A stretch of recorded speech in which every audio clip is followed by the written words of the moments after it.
Вы смотрите «Актуальное интервью», в студии Сергей Михедов. Здравствуйте. В Якутске с 1 июня 2023 года действует филиал Государственного фонда поддержки ветеранов специальной военной операции и семей погибших участников СВО, защитники Отечества.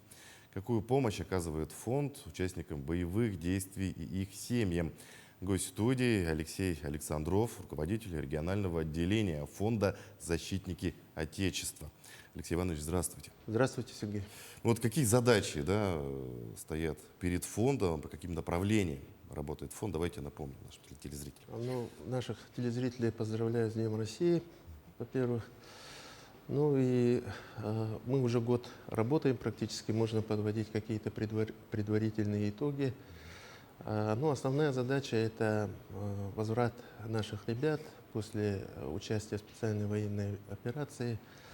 После демобилизации мы совместно с органами исполнительной власти республики, совместно с общественными организациями должны обеспечить, организовать, ну, скажем так, адаптацию, социализацию, ну и, соответственно, чтобы наши ребята и члены семей погибших ребят получили полные меры социальной поддержки как региональных, так и федеральных, ну и, соответственно, вовремя получили выплаты по участию в специальной военной операции, непосредственно которые направляются в Министерство обороны Российской Федерации.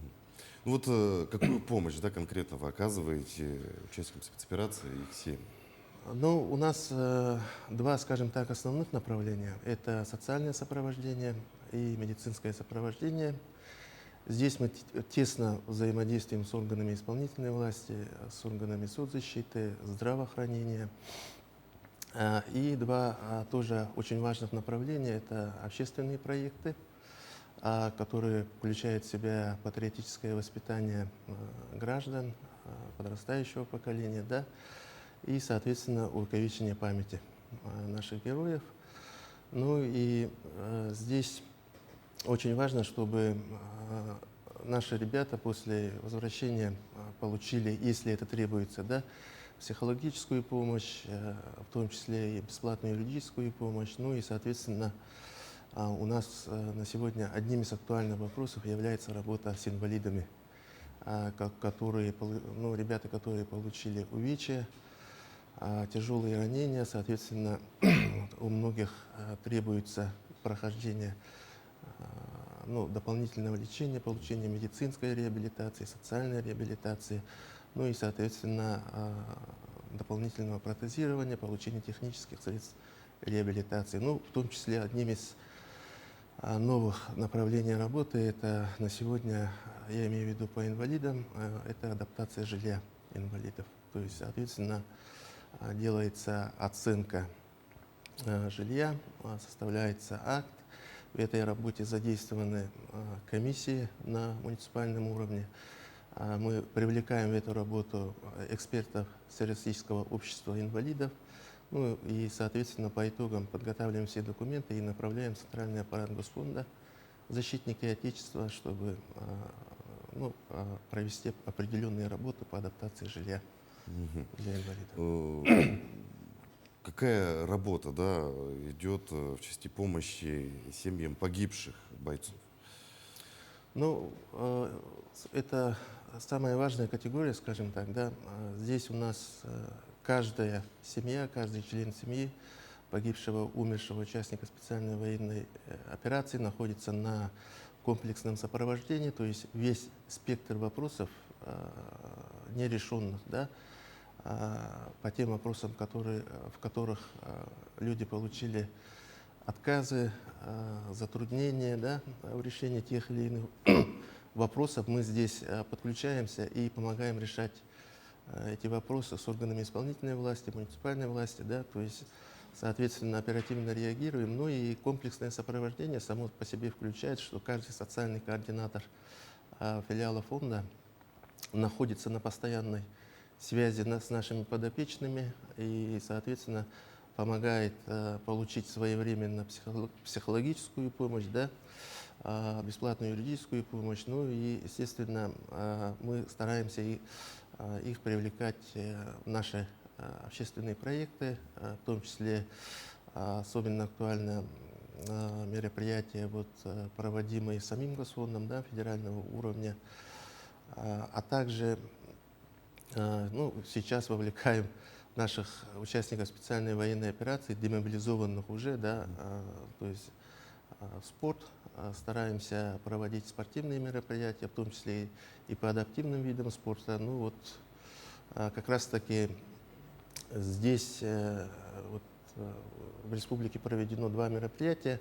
Одно мероприятие мы проводили в начале года, спортивное мероприятие. Была очень высокая активность ребят. Ну и, соответственно, вот 30 мая провели первую спартакиаду физкультурную по адаптивным видам спорта на Кубок защитника Отечества по Якутии. Да. И по итогам сформирована уже сборная команда, и 10 ребят поедут 18 по 21 июня в город Хабаровск на Кубок защитников Отечества, который будет проводиться совместно с паралимпийским спортом, с Минспортом России в городе Хабаровске. Ну, мы это событие освещали, да, насколько нам известно, получила фонд положительный отзыв, да, бойцы были очень довольны этим мероприятием. Вот как ведется работа на местах, например, в районах? На сегодня у нас в целом по филиалу 44 социальных координатора ведут комплексное сопровождение наших подопечных. Из них 22 социальных координатора работают на районном уровне, то есть по одному социальному координатору в районе республики. Неохваченными социальными координаторами остаются у нас северные районы. Это 12 районов, 11 арктических и один Аймяконский район. Здесь работа налажена таким образом, что мы ведем учет и сопровождение наших подопечных, это демобилизованных ветеранов боевых действий, членов семей погибших, через муниципальное образование, да, непосредственно с города Якутска закреплены социальные координаторы, и они в дистанционном формате решают те задачи, которые перед нами поставлены. Мгм. Ну вот каким образом, да, вы привлекаете для работы психологов, юристов, вот, медиков? Проходят ли такие работники какое-то специальное обучение? Ну, специальное обучение проходят социальные координаторы, когда мы их принимаем на работу, то есть есть определенные требования, установленные Министерством труда России по стажу работы, по опыту работы, соответственно, по образованию, и после принятия на работу они проходят дополнительное обучение в Ранхиксе, сдают тесты, в том числе и психологические тесты. А что касается именно работников, психологов, юристов, да, как вы отметили, и медиков, здесь хочу сказать, что в городе Якутске в филиале офиса работают 12 приходящих специалистов от 9 учреждений республики. Это и МФЦ республики, и органы соцзащиты, социальный фонд России представлен, специалисты Министерства здравоохранения, образования, госкомзанятости. Ну и здесь они, в принципе, уже имеют определенный опыт работы с людьми в трудной жизненной ситуации, то есть к нам направляют тех специалистов, которые уже имеют практические навыки и вот соответствующее образование, компетенции. Ну и кроме этого, вот в частности по психологам, да, мы все знаем, что клинические психологи, они проходят специальное обучение, получают сертификацию. На сегодня мы работаем с Якутским республиканским психоневрологическим диспансером, с ними заключен договор, и в ежедневном режиме в офисе филиала 2 психолога ведут прием и консультацию наших подопечных. Что касается юристов, да, ну, здесь спектр очень широкий. Мы заключили соглашение с Адвокатской палатой республики, с прокуратурой республики, соответственно, с уполномоченным по правам человека, ну и с Нотариальной палатой республики. То есть здесь по оказанию бесплатной юридической помощи практически, ну, так как востребованность не ежедневная, да, то есть вопросы там сложные, вопросы требуют решения и вмешательства ну, определенных органов, да, в том числе и прокуратуры, и Института уполномоченного по правам человека. Здесь мы организовали таким образом, то есть по предварительной записи, если есть потребность, мы их, наших подопечных записываем и, соответственно, уже непосредственно в офисе филиала ведут прием, консультацию адвокаты, адвокатская палата республики. Они у нас еженедельно 2 раза в день принимают, помогают в решении вопросов, в составлении документов, да, дают разъяснения, консультации по тем или иным вопросам. 2 раза в месяц, это вторая пятница, четвертая пятница недели, прием граждан ведут прокуроры прокуратуры республики, ну и, соответственно, к ним подключается военный прокурор. То есть у нас пошла хорошая практика, непосредственно военный прокурор Якутского гарнизона, он тоже приходит и принимает участие в приеме граждан. Ну и, соответственно, аналогичным образом ведут прием и уполномоченные по правам человека. А с остальными органами, ну, исполнительной власти, да, федерально имеется в виду, вот со службой судебных приставов у нас, например, тоже налажен очень хороший контакт. Если есть какие-то нарушения прав, мы напрямую связываемся и решаем эти вопросы. Ну, достаточно оперативно решаются эти вопросы. Алексей Иванович, ну, филиал фонда «Защитники Отечества» в Якутии работает уже, можно сказать, больше года.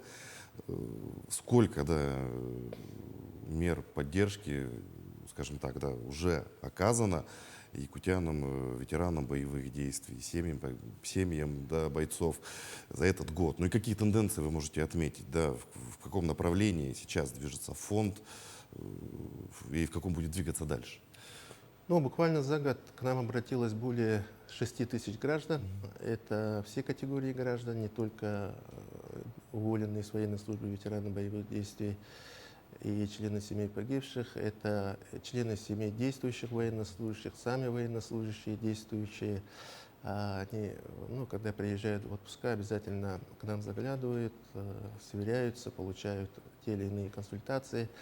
В целом поступило более 20 тысяч вопросов за этот год. И, ну,